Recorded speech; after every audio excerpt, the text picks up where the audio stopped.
afternoon.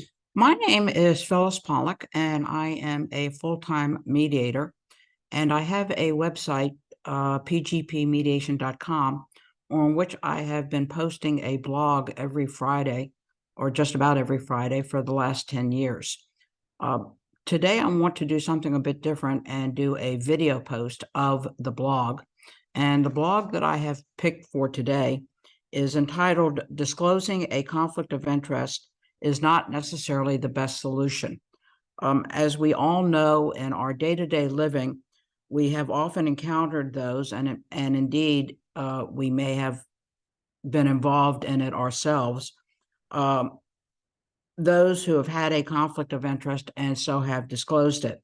It may have been our real estate broker who was representing both the buyer and the seller, or it may have been our medical professional who is being paid to consult on research about a particular drug that he or she is prescribing to us, or it may be our stockbroker who stands to gain a commission by taking his advice or her advice on a particular stock or a particular investment.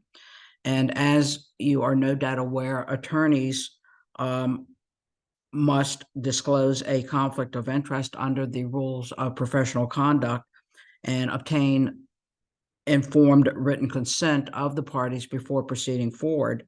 But if the conflict is so severe, they must withdraw. And similarly, mediators also must advise the parties of any conflict of interest and obtain the consent of the parties. And again, if it is so severe that it will undermine the integrity of the mediation, they must withdraw even against the wishes of the parties. But the article that I'm about to discuss raises the question of whether disclosing the conflict of interest, does it really solve the problem? In an article appearing in the Journal of Legal Studies, volume 34, number 1, January 2005, entitled "The Dirt on Coming Clean: Perverse Effects of Disclosing Conflicts of Interest," Dalen Kane, George Lowenstein, and Don Moore conclude that based upon their experiment, full disclosure does not actually solve the problem.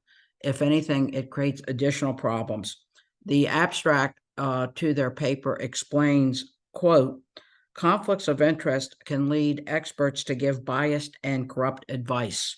Although disclosure is often proposed as a potential solution to the problem, they show that it can have perverse effects.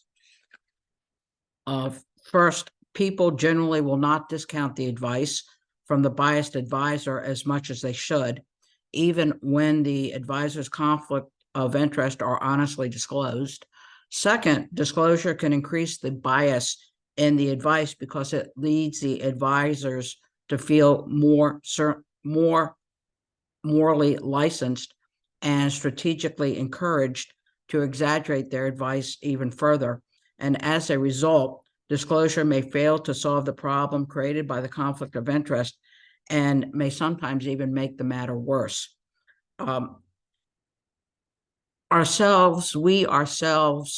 We think that by disclosing the conflict of interest, the recipients of such information will benefit from that information and use it as they proceed forward with the conflicted individual.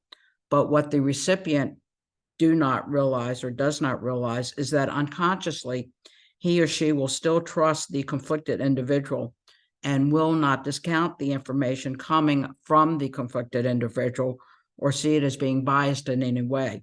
If anything, the recipient of the information that there's a conflict of interest may be even more trusting in the advice being given because the disclosure has conveyed a false sense of trust.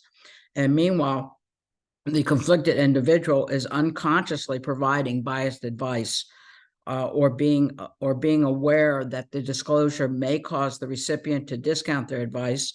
The conflicted individual may end up giving more extreme advice than they otherwise would. So by virtue of the full disclosure, both sides may feel a false sense of relief from any responsibility for the possible negative consequences, having disclosed the conflict to the individual who still agrees to go forward, both the conflicted individual and now the recipient who has agreed to go forward feel relieved of any consequences that might ensue, or as the authors note, caveat emptor or buyer beware will prevail. The authors of this study also note that perhaps it's only the sophisticated recipient, that is one who can rely on their own professional expertise of the conflict disclosure, who may not fall prey to the downside of such disclosures. Those who have less experience in this area of conflicts and disclosure will more than likely still be too trusting by the disclosure and thus fall prey to the downside. So while full disclosure of a conflict seems to be the go-to remedy or to resolve the conflict, or the way that we think it should be resolved, it is not the panacea that truly resolves the issue. So the next time someone discloses a conflict of interest to you, you might not want to be so readily agreeable to allow them to proceed forward, given the implicit biases that may kick in and the perverse results that may occur. So anyway, that is just something to think about as you proceed through the day today. And I want to thank you very much for watching this. Have a good day, and I will see you soon. Thank you.